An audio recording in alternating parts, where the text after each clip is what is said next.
बोटांचे रबरी ठसे आणि डोळ्यांच्या फोटोंचा वापर करून आधार कार्ड सेंटर चालवणाऱ्यांचे पिंपरी चिंचवड पोलिसांनी बिंग फोडलंय.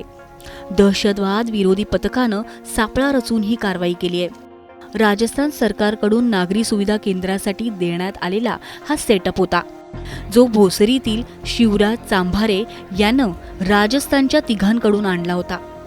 आधार कार्डची नोंदणी करताना प्रत्येक वेळी ज्या व्यक्तीला सेटअप देण्यात आलाय त्याचे डोळे आणि बोटाचे ठसे स्कॅन करावे लागतात.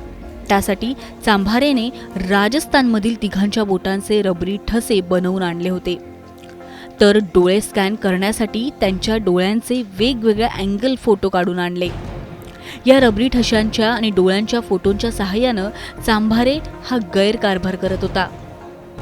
इतकंच नव्हे तर त्यांच्याकडे शाळांचे दाखले, शासकीय रुग्णालयांचे जन्मदाखले, नगरसेवकांचे लेटर हेड अशी बनावट कागदपत्रे आणि त्या सर्वांचे स्टॅम्पही आढळून आलेत. आता आपला इन्व्हेस्टिगेशन सुरू झालेलं आहे आणि जसं जसं इन्व्हेस्टिगेशन प्रोसीड होईल आणि जे काही प्रोसिक्युशनच्या दृष्टिकोनातून व्यवस्थित होईल त्याप्रमाणे आपण कारवाई करणार आहोत. आता थोडा प्रीमेच्युअर आहे.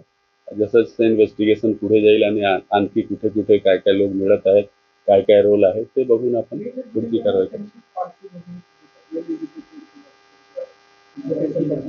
हा त्याच्याबद्दल इंडिव्हिज्युअली आता भाष्य करणं योग्य नाही. ते इन्व्हेस्टिगेशन नंतर ते तसेच एक झेरॉक्सचे सेंटर आणि आधार कार्डचे सेंटर चालवत होते आणि त्यांचे मदतीसाठी आणखी लोक होते. त्यांना पण आपण जो आतापर्यंत समक्ष आलेला आहे त्यांना अटक केलेला आहे.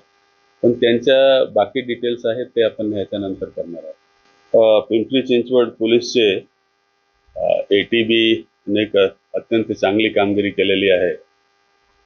इथे भोसरी पोलीस स्टेशन अंतर्गत एक अनधिकृत सेंटर आधार सेवा केंद्र म्हणून चालवला जात होता, ज्याच्यामध्ये त्यांना कुठल्या प्रकारची परवानगी नसताना आणि त्यांच्या कुठल्या प्रकारच्याही गव्हर्नमेंटच्या त्यांना ऑथरायझेशन नसताना ते सर्वप्रथम बोगस आणि फोर्ज डॉक्युमेंट बनवायचा आणि त्याच्या बेसिसवर ते आधार कार्ड जे आहेत त्याच्यामध्ये फेरबदल करायचा आणि त्याचबरोबर आधार कार्ड सुद्धा बनवायचा.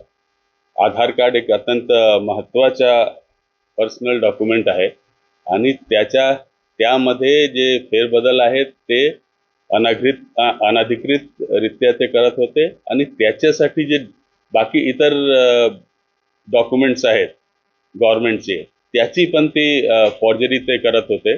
जसं इलेक्ट्रिसिटी बिल आहे किंवा जन्मचा दाखला आहे, बाकी वेगवेगळ्या प्रकारचे जे डॉक्युमेंट्स आहेत त्याचा ते वापर करून आणि हे पूर्णपणे अनधिकृतरित्या हे काम करत होते आणि त्याचबरोबर त्याच्यामध्ये ते फॉल्स डॉक्युमेंट बनवत होते आणि आधार कार्ड जे आहे तो पण अनधिकृतपणे मॉडिफाई पण करत होते आणि त्याचबरोबर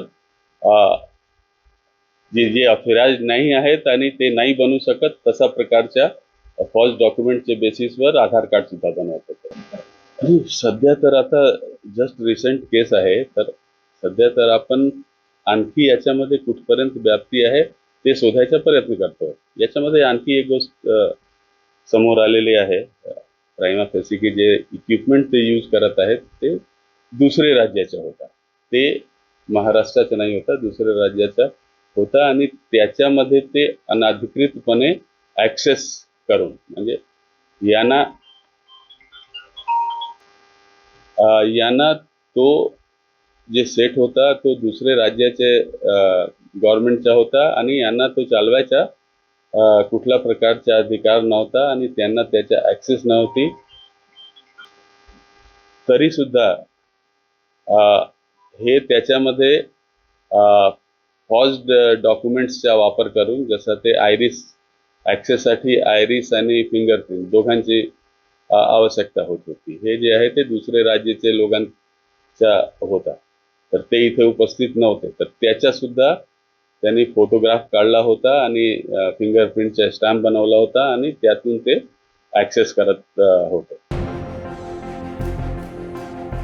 पिंपरी चिंचवड पोलिसांच्या दहशतवाद विरोधी पथकाला याबाबतची माहिती मिळाली. त्यांनी जिल्हाधिकाऱ्यांच्या कानावर ही बाब टाकली. दोघांनी मिळून भोसरीतल्या कृष्णा नागरी सुविधा केंद्रावर धाड टाकली. या प्रकरणी शिवराज चांभारे, एक 36 वर्षीय महिला आणि या दुकानात काम करणाऱ्या 2 कामगारांना पोलिसांनी अटक केली आहे. असं असलं तरी या बनावट कागदपत्रांचा वापर कुठं करण्यात आलाय का? तसंच पिंपरी चिंचवड शहरात या प्रकारचे बनावट कागदपत्रे बनवणाऱ्या आणखी टोळ्या सक्रिय आहेत का, हे शोधण्याचं आव्हान आता पिंपरी चिंचवड पोलिसांसमोर असणार आहे. पिंपरी चिंचवड शहरातील भोसरी परिसरात असलेल्या कृष्णा झेरॉक्स आणि माई सेवा केंद्रावर तर एटीएसने धाड टाकत बनावट कागदपत्रे जप्त केले. या कागदपत्रामध्ये आधार कार्ड सारख्या महत्वाच्या कागदपत्रांचा समावेश येतो. दुकान व्यावसायिकांनी राजस्थानवरून हे आधार कार्डचं मशीन मागवलं होतं आणि त्यावरूनच हे सगळे तो कागदपत्रे बनवत होतात. त्यामुळे आता पिंपरी चिंचवड शहरातील नागरिकांचे धाबे जाणले. या दुकान व्यावसायिकांनी इतर प्रदेशातील नागरिकांना किंवा बांगलादेशातील नागरिकांना बनावट आधार कार्ड दिलेत का, हे तपासण्याचं काम आता पिंपरी चिंचवड पोलिसांसमोर असणार आहे. सूरज कसबे, टाइम्स नाऊ मराठी, पिंपरी चिंचवड.